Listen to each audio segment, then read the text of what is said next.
Sabi ni Senator Marcoleta kahapon, ligtas ka na. Hindi po ito totoo.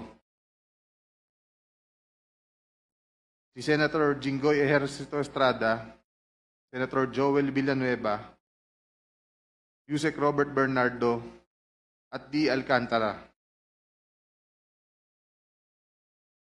Si Senator Jinggoy po ay nagbaba ng 355 million ngayong 2025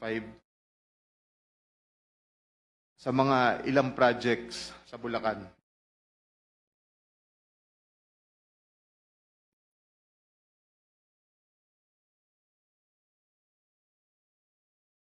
At ang sabi po ng boss ko dito ay 30% ang commitment dito.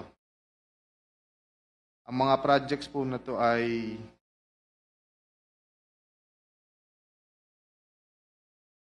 construction of flood mitigating structure with pumping station and floodgate phase 3 sa Hagonoy, Bulacan.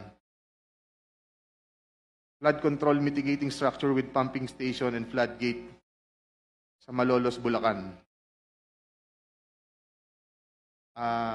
Hindi ko na po babasahin lahat to. Isasama ko po to sa aking written statement.